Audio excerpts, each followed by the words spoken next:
Бармағайын қайырлы күн. Наубетов тыныс арнасынан мен Әлібек қызы Зере.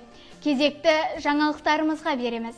2020 жылдың жарқын бастамаларының көшін бастайтын биылғы еріктілер жылында Исатай ауданы жалпы білім беретін Хамидолла Наубетов атындағы орта мектепте азамат еріктілер клубы құрылған болатын. Өскелең жас ұрпақтың бойына қайырымдылық пен ізгіліктің дәнін себу, олардың белсенді өмірлік ұстанымдарына қатысты дағды қалыптастыру мақсатында мектеп еріктілері өз жұмыстарын атқаруда. Күні бүгін облысымызда еріктілер қозғалысы қоғамға қызмет ету тақырыбында апталық өтуде. Осы апталық аясында еліне еңбегі сіңген азаматтар айдары мен ауылымыз үшін еңбегімен ерекшеленген тұлғалар туралы азамат еріктілер клубының мүшелері деректер жинақтаған болатын. Енді осы ақпаратты әрмен қарай тарқату үшін сөзді әріптесім Әділет Айболатұлына беремін. Жомарттық сұратпай сыйлау деген жақсы сөз бар. Ауылымыздағы ел үшін еңбегімен еленген, жомарттылығымен ерекшеленген жандар туралы жағымды жаңалықтарда елге жеткізу үшін Наубетов мектебінің бас арнасы Наубетов тынысында жолықтық сізбен. Қайырлы күн қазақ елі. Сіздермен бірге мен Әділет Айболатұлы. Нарының нар тұлғалы еңбегері, атақты малбегі Мүслім Нұрмаханов, СССР мемлекеттік сыйлығының лауреаты Хилаж Айталиев, үздік еңбек ардагері Қадыржан Мағазов, Паша Ангелина атындағы бүкіл одақтық сыйлықтың иегері Мухсика Абдулина, еңбек қызыл ту орденінің иегері Қалимаш Оразова өздерінің ерен еңбегімен қоғамда елеулі орын алса, бойындағы Алла берген қасиетінің арқасында бүкіл халыққа шипасын берген халық емшісі атанған Ырысбай Құрасов ағаларымыз ел жадында мәңгі сақталған. Ал қазіргі қоғамға сай бұндай игі істерді жомарт жүректі, адамгершілігі биік, парасатты азаматтар жүзеге асыруда. Ауылымыздың әлеуетін көтеруге өз ықпалдарын тигізіп жүрген Абайжан Әсенов, Есенаман Құрасов, Нағидолла Әлешев сынды азаматтарды мақтан етеміз. Осы ел ағаларының ісін еріктілер ретінде жалғастырып жүрген кейінгі толқындар туралы сөз етуді жөн көрдім. Еріктілер, мұлар заманымыздың нағыз үлгі тұтар азаматына айналды. Себебі қам көңіл жандарға үміт сәулесін шағып, қуаныш сыйлау, жаны жабырқау жүргендерді жұбата отырып, күлкі сыйлау, қиын сәтте қол ұшын беріп, көмек жасау, нағыз адамгершіліктің көрінісі. Осындай игі істерге арқау болып, жаста болса бас болып жүрген азаматтарымыздың бірі, белсенді қоғамның бас жетекшісі Шыманов Дулат Нығметұлы. Еліміздің басына түскен төтенше жағдай кезінде белсенді қоғамдық қорының мұрындық болуымен ауылымыздағы кәсіпкерлердің демеушілігі арқылы 500-де маска тігіліп, ауыл тұрғындарына тегін таратылды.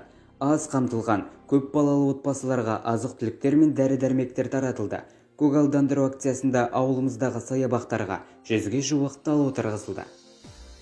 Дулат Нығметұлының өзімен тікелей эфирде тілдесу сәті түсіп отыр. Олай болса, Дулат ағаға бір-екі сауал қойып, жауабын алса. Ассаламағалейкум, Дулат аға. Уағалейкум ассалам. Еліне еңбегі сіңген азаматтар айдарынан сізге бір-екі сауалнамамды қойып өтсем. Я, тыңдап тұрмын. Дулат аға, ерікті болуға, қоғамдық қор ашуға не түрткі болды? Ерікті болып қоғамдық қор ашқан себебім ауылдастарының қоғамдағы белсенділігін арттырып, сол арқылы әлеуметтік мәселелерді шешу болатын. Басқа ауылдарда қайырымдылық шаралары өтіп жатқанын, еріктілердің жасаған жұмыстарын әлеуметтік желілерден көріп, осындай шаралар біздің ауылда да болса екен деп қызығатын едім.